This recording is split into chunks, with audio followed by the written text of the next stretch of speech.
Hello, and welcome to the MPower podcast. We're starting off season 2. Here's your host, Dr. Jennifer Perez. Hi, everybody. Welcome back. We're very excited to be bringing you a whole new season of the MPower podcast. A new season. And the school year is starting. If you're listening to this in real time, which to me is always like fresh start, freshly sharpened pencils. It's great timing because it's, as being recorded, a very crisp day after a hot summer here in the Midwest. Yes, which feels like the time for fresh starts. So what we're going to talk about today are some of the factors that contribute to the need for the MPower program. So for this year, we really want to talk about MPower and our 2 new programs, Rise and Shine, which we're really proud to be rolling out. Rise is our obesity program, and Shine is our anxiety, ADHD, and other chronic condition program. And I think, Dr. Perez, today you wanted to talk about some of the things that really drove you to create the Shine program. So there was one patient in particular that sort of opened my eyes to the fact that we needed a second program within MPower for kids who are not necessarily struggling at all with overweight or obesity, but have other issues in their life that are contributing to the need for lifestyle change. So maybe about a year ago, I had this patient. She was a teenager. This is in my general pediatrics practice. And by the end of this appointment with the mom and the patient, this kid's problem list was anxiety, migraines, reflux, constipation. And her lifestyle factors were not good. When we talk about lifestyle medicine, we are talking about nutrition, movement, sleep, mental health, avoiding toxic substances, and interpersonal relationships. So almost everything in those categories in her life was suboptimal. So day-to-day habits. Correct. Yeah, exactly. That's another great way to put it. So I just had this thought, this feeling at the end of the appointment when I was looking at the mom and the kid, and I just said, I can give you a pill or a medication for every single thing on that list. Or we can work on, we can work on how are you eating? How are you moving? How are you sleeping? How are you taking care of your mental health? How can you avoid toxic substances? How can you deepen your relationships with people? And a significant amount of your symptoms should improve, if not resolve, with the lifestyle change. And so I think that's the whole concept behind Shine. Do you have a kid who, diagnosis or no diagnosis, you feel like isn't moving enough, isn't eating the right thing, is spending way too much time on their screens, and you feel like maybe all these things are contributing to suboptimal mental health with or without a diagnosis, whether it's anxiety or depression. Or sometimes as a parent, you just can't put your finger on it. Yeah. Something doesn't seem right. And maybe you look at factors like constipation. Oh, they're crabby because they're constipated. I deal with that commonly myself, but something just doesn't feel right. But you can take a deeper dive into the lifestyle habits. Yes, absolutely. So if this sounds like your kid, then I think there is a lot that we have to offer you in our Shine program. Our website, www.empowered-wellness.com, gives a lot of details into the different levels of our programming that we offer. And continue to listen to the podcast, and you'll hopefully get a lot of new information, but know that within our program, there is a new private podcast for those who are members of the Rise and Shine programs. And I think one of the interesting things about the program that really helps is it is that intensive, consistent communication with a physician. That's what's really needed in this, because I think for parents, we're all busy. It's a difficult thing to be a parent of a kid that something is not quite right with in your mind. So getting a prescription from your doctor and I'll see you back in 3 to 6 months is definitely an easier route. But we know that what will be successful is a little bit more of this consistent interaction, and maybe medication is needed, right? Absolutely. And I'm definitely not opposed to medication. Any of those things that I just listed off for you are things that I write prescriptions for on a very regular basis. It doesn't mean there's not a place for medication, but it's definitely an opportunity to explore where you can do more than just medication. And it's also a great point for parents whose kids are already on medications for any one of these chronic conditions that we're talking about. No one's here to make you feel bad that you're giving medication. Medication's absolutely needed for many chronic conditions, but what can we optimize within lifestyle that could maybe lessen your need for medication, maybe make the medication that you're taking work better? Let me give you an example. Kids who take, or adults for that matter, who take selective serotonin reuptake inhibitors for anxiety and depression. What are we trying to do with those medications? We're trying to increase the amount of serotonin, which is a happy hormone, circulating in your bloodstream. You know what another way to increase the amount of serotonin circulating in your bloodstream is? I do. What is it? Eat fruit. Eating fiber, right? So eating more fruits, more vegetables, more chia seed, more almonds. There's lots of things that have high fiber content in them. But the microbiome in your gut, one of its many functions is to produce serotonin, but you have to feed it properly.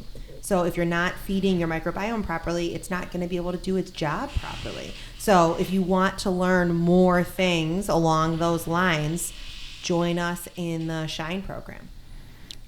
And I think can be for people who either are trying to avoid going down the medication route, or those that are already on it and just want to make it more effective. And these are, I want to stress, lifelong habits that you're developing. This is not a Band-Aid that's just going to get you through the next year or 2 years or school year, whatever. I think you're building fundamentals for life. 2 points I want to make. One is the point of the intensive component. So when I see patients in my general pediatrics practice every 3 months for chronic conditions, I often give them a very specific goal to work on over those next 3 months. And the vast majority of the time when they come back, they don't even remember what the goal was, let alone can tell me how well they did or didn't do. And I've heard you say multiple times, or they will come back and they'll say, I did great for a week, and then slipped away in week 2 and was completely gone by week 3. So what we do at the sort of mid-level connect, we call it, in the SHINE program, is that I check in with you digitally every week.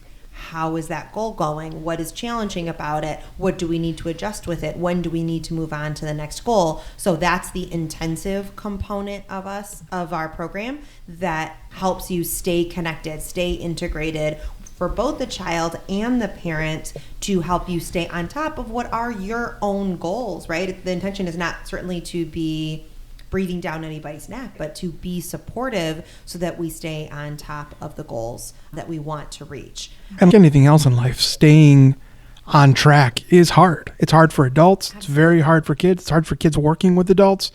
So having that check-in, that reminder, that reinforcement on a weekly basis really does make a big difference. And the goal is really that once the tiny little goal that we have set for you becomes a habit, you don't have to think about it anymore. We work on it to a point where it becomes simple. It becomes a habit. You don't have to think about it anymore. And then we move on to the next thing. That's exactly ingrained decision making. Exactly. Like you got it. And then as far as I just wanted to address the concept of hesitancy for medication. I think one of the other things that we do at the medical level in our program is a truly medical assessment of what the problem is. So to your point of something's just not right, I can't put my finger on it. I had a family very recently with the general pediatrics practice where we knew the kid had anxiety, but we did a deep dive and we were able to make the diagnosis of generalized anxiety disorder. But there was also concern that this could be ADHD. There was also concern that this could be autism.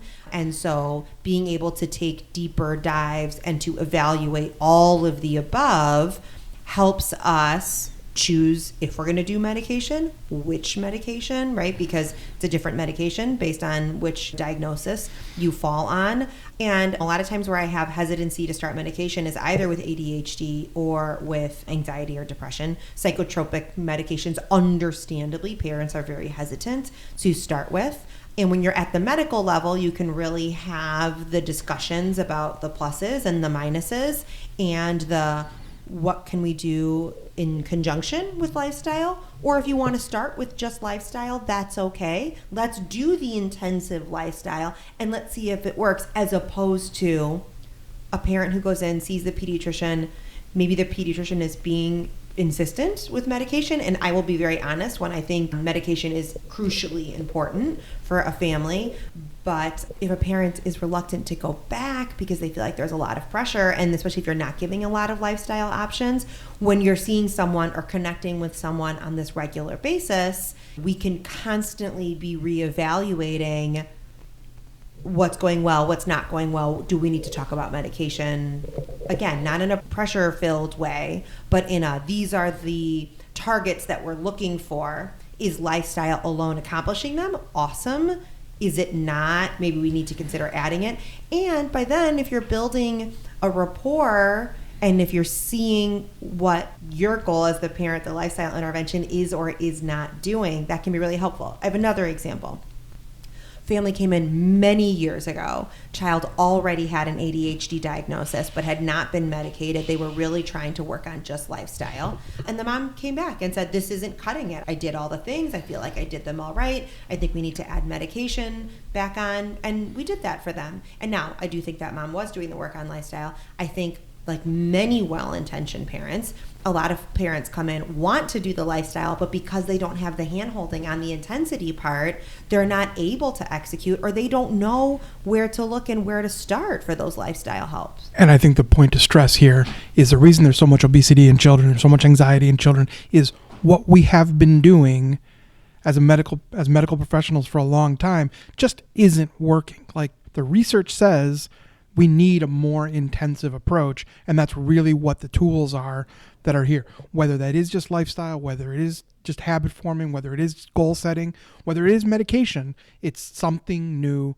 it's something different, it's something that's proven scientifically to work. And this is exactly where the American Academy of Pediatrics 2023 guidelines for the treatment of overweight and obesity come from. They come from the already precedent that is there for lifestyle change with other chronic conditions, and then combining that with medication where it is appropriate and where it is desired. And that's exactly the model that we are taking to build MPower, both Rise and Shine, because it doesn't exist anywhere else. We've talked about this in season 1 of the podcast. I believe that even in the tertiary care centers where they're taking care of these kids, this model doesn't really exist. And so that's why we're so excited to be bringing it to you in this new revamped model that is really quite affordable at multiple different price points. So I can tell you, as of this recording, at our intro level, which we refer to as the digital level, for $59 a month, you get pre-recorded videos that I have made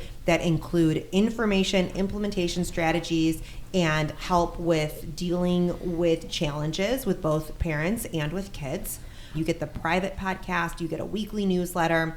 We have regular visits in person and online for those who are interested in getting together as a group and having other parents and families going through the same thing as them. That's all at our introductory level. At the Connect level, which is $109 a month, you get all of that content, plus you get the digital weekly check-ins with me. What was your goal? What was easy? What was hard? Where can we make adjustments? When are we ready to move on to the next level? You also get direct messaging with me, not a bot, not AI, not a nursing line. When issues come up, you can send me direct messages from your phone where you can get help in real time. And then at the medical level, now that's when we're talking about you're actually coming in. That first month is in person. We see you, and then you get all the other things, and then you come in person every 3 months after that. So we really have several price points, several different levels of help and care that we really feel is making this accessible to so many people because it isn't available anywhere else.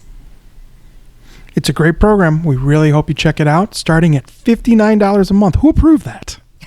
I think you're the man that makes the money decisions.